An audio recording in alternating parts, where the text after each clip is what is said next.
ఆచి chicken masala. Musi project పేరుతో కాంగ్రెస్ ప్రభుత్వం ప్రజలను ఇబ్బందులకు గురి చేస్తోందని బీఆర్ఎస్ కార్యనిర్వాహక అధ్యక్షుడు కేటీఆర్ ఆరోపించారు. హామీల అమలుకు డబ్బులు లేవని చెబుతూ 1,50,000 కోట్లతో మూసీ ప్రాజెక్టు చేపడతామని చెప్పడం ఆశ్చర్యంగా ఉందన్నారు. కేసీఆర్ హయాంలో ఒక్క ఇల్లు కూల్చకుండా మూసీ సుందరీకరణ చేపట్టామని వివరించారు.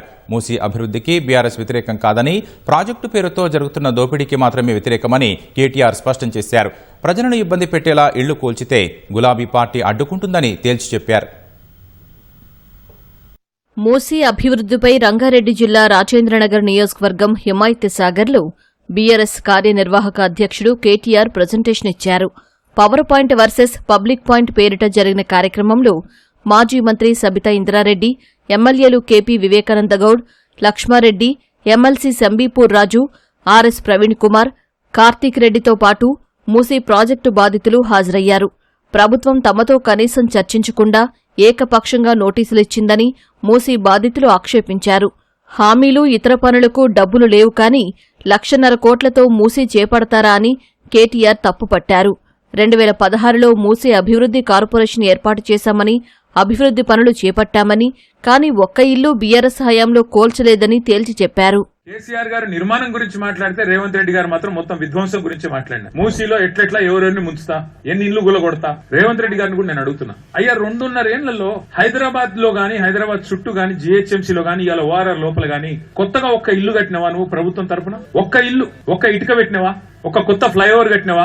ఒక్క మంచి పని చేసినవా? కానీ నేను చూపెడతా. ఎన్ని వేల వందల ఇండ్లు కూలగొట్టినవో చూపెట్టమంటావా? ఒక్కొక్క బస్తీల బుల్డోజర్లు పంపి ఇష్టం వచ్చినట్టు ఎన్ని కూలగొట్టినావు? కేసీఆర్ గారు ఆనాడు ఒక్క ఇల్లు కూల్చకుండా, ఒక్క సెంటు భూమి ఎవరిది గుంజుకోకుండా అంబర్పేట, ఉప్పల్, ఎల్బీ నగర్ మధ్యన 5.5 కిలోమీటర్లలో చేసిన సుందరీకరణ మీ కళ్ల ముందే ఉంది. కేవలం 6 కోట్ల రూపాయలతో ఇవాళ మాట్లాడుతున్నారు ముఖ్యమంత్రి గారు. ఇంకా రాతి యుగంలోనే బతుకుదామా, మన మూసీని మంచిగా చేసుకోవద్దా అని నేను చాలా భావావేశంతో, భావోద్వేగంతో మాట్లాడుతున్నాడు. ఎవరు చేసి మూసీని మురికి కూపంగా కేసీఆర్ గారు వచ్చి చేసిండ్రా? 1952 నుంచి 1983 దాకా అధికారంలో ఉన్నది కాంగ్రెస్ పార్టీయే కదా. ఆ తర్వాత 83 నుంచి మళ్ళీ మీరు కూడా ఉన్నారు. మూసీని మురికి కూపంగా మార్చింది ఎవరో కాదు, రేవంత్ రెడ్డి గారు.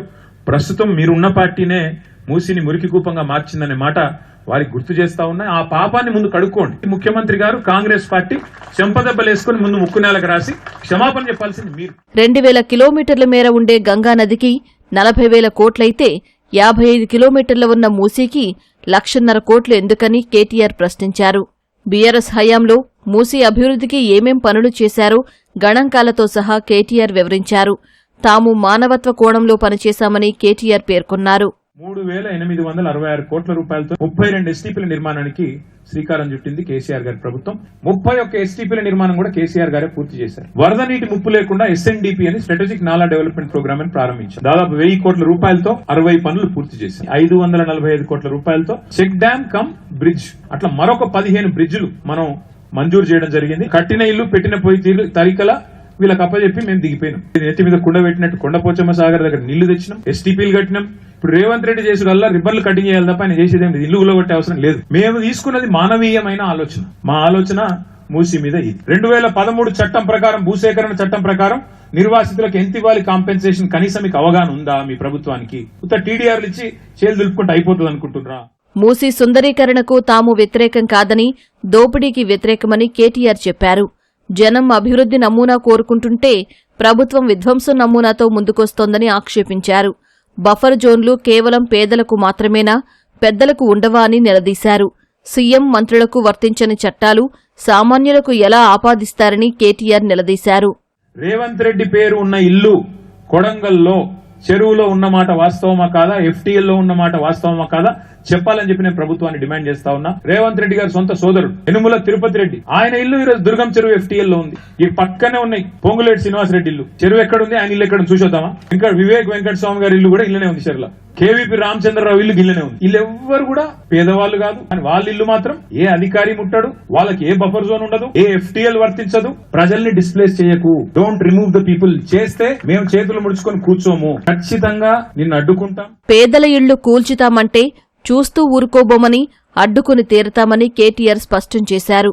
ప్రజలు 2 ఏళ్ల పాటు ఆస్తుల్ని కాపాడుకోవాలని, బీఆర్ఎస్ అధికారంలోకొచ్చిన తర్వాత ఎలాంటి ఇబ్బందులు లేకుండా చూస్తామని భరోసా ఇచ్చారు.